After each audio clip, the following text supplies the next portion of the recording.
So here I am in my, I think it's my first video in Texas. I did a live video last night and it didn't turn out as well as I'd like, mostly because I couldn't figure out the technology behind everything.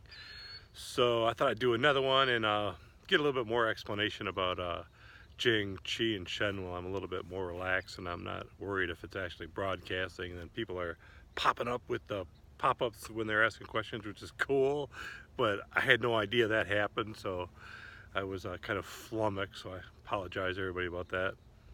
But Jing, Qi, Shen. When you first start to meditate, and I get a lot of questions on how to meditate. I mean, there's a million books on it, but the trick is just sitting down for the first time. Just sit down in a chair. Make sure it's a comfortable chair. You don't have to sit cross-legged on the floor or full lotus. I mean, a lot of people say you have to do that, but it's just because the most famous mystics these days are generally Chinese Buddhists or Japanese Buddhists. They all sit cross-legged. The Hindu mystics, they all sit cross-legged. But they do that as part of their culture. We don't. We sit in chairs. So find a nice straight back chair, sit in it. That's our culture. It's more comfortable for us. And you'd rather be concentrating on your breath and you're trying to maintain that no thought awareness than, oh my gosh, my hips are going to explode, you know? So sit in a chair. So once you sit in the chair, you've got your back all straight. Just breathe into your belly. 3 fingers below your belly button is your what's called your dantian. So put your 3 fingers just below your belly button, and then 2.5 inches in is your dantian. That's the point you want to breathe to. So when you inhale, your stomach expands. When you exhale, your stomach contracts. It's just natural breathing. There's Taoist breathing, reverse breathing too, but in the beginning, just do natural breathing. Inhale, your stomach expands. Exhale, your stomach contracts. You want to get your full lung capacity involved here. If you're a musician like woodwind or brass or something, you're used to breathing like this, more power to you. You're a step ahead of everybody else.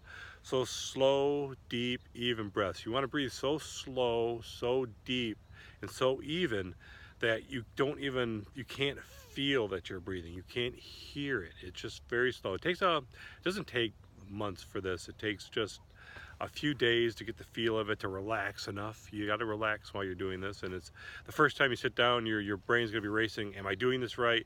Then your brain's going to tell yourself, oh, I'm doing awesome, you know, and then your brain's going to say, oh, I don't need this. Just ignore all the voices. They're going to try to make you to stop. So sit down, close your eyes, straight back chair, sit up straight, slow deep breaths into your dantian. Every time a thought comes into your mind, just dismiss it. Don't get attached to it. And it sounds easy when I'm saying it. It's not.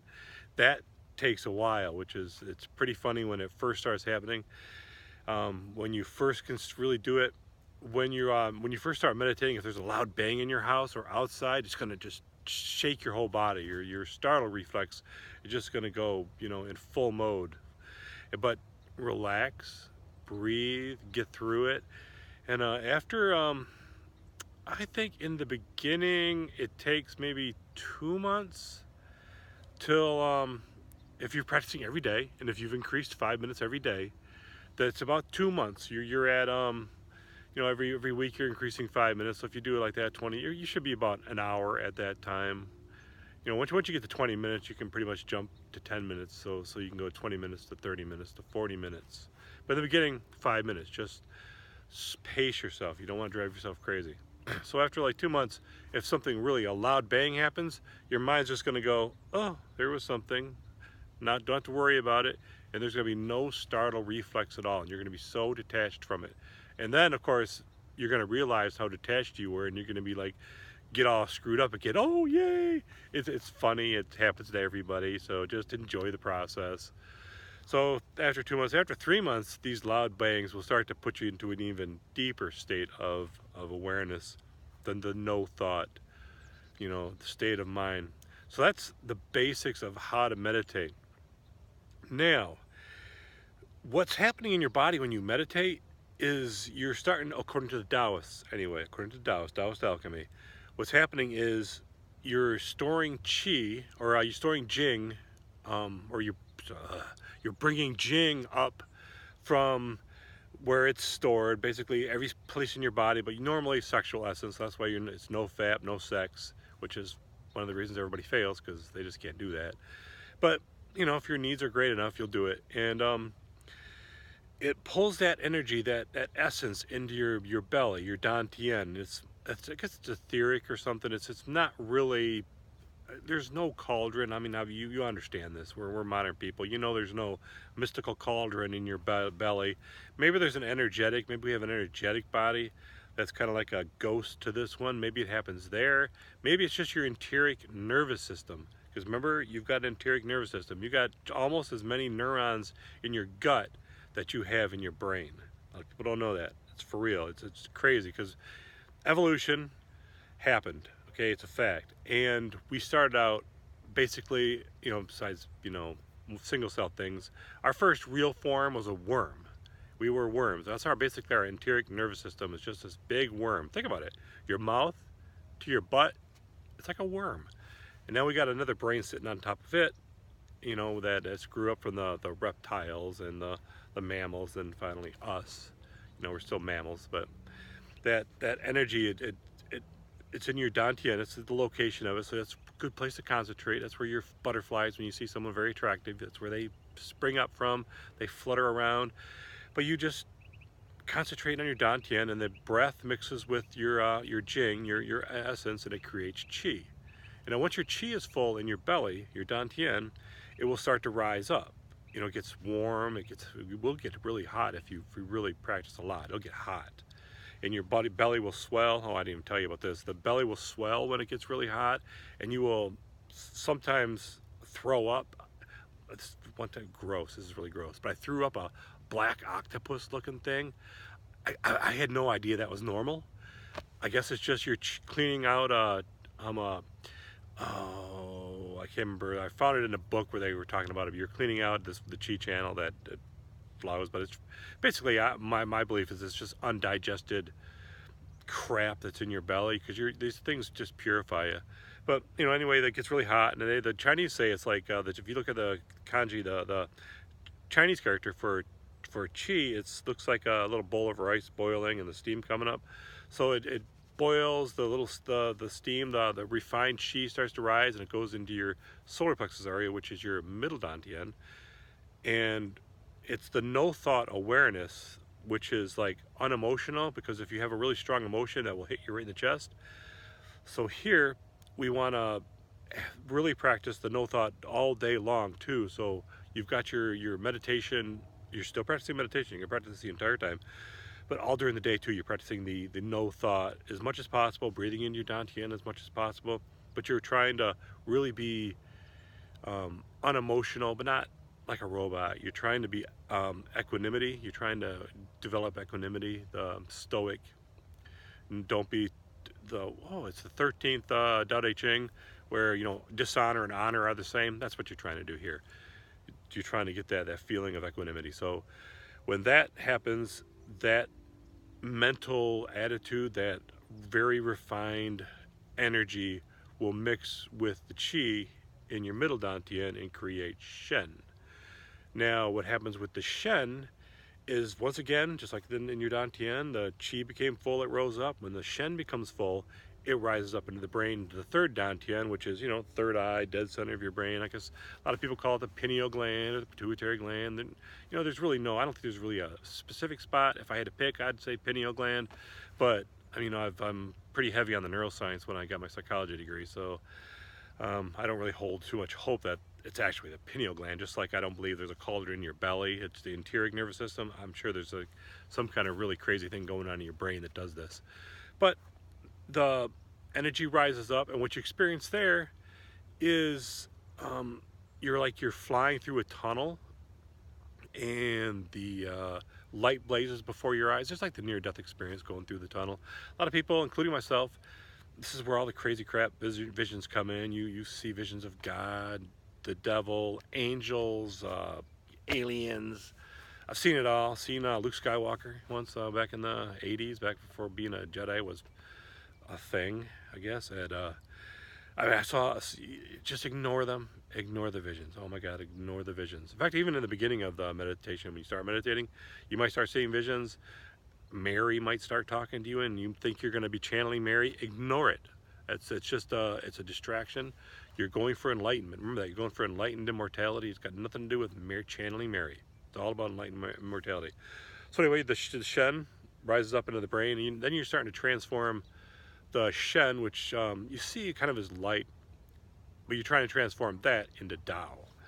And when the lights stop, which they stop when you finally open up the third eye, according to the Hindus call it, but in Taoist Alchemy, you see it as a flaming swastika with wheels inside of wheels, and Ezekiel's wheel, obviously.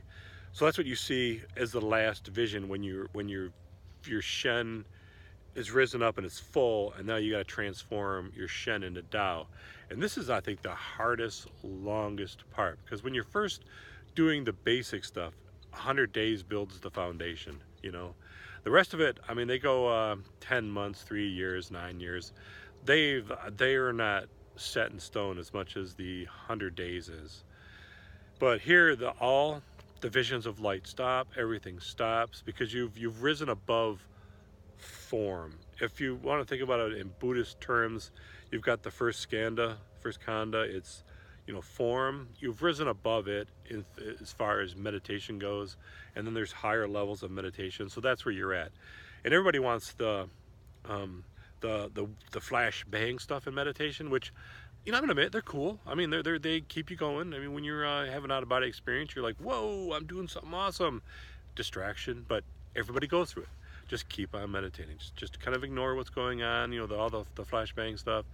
Keep on meditating. The real work begins after your first vision of the universe is living and light and made out of crystals and stuff. The union with God, enlightenment experience.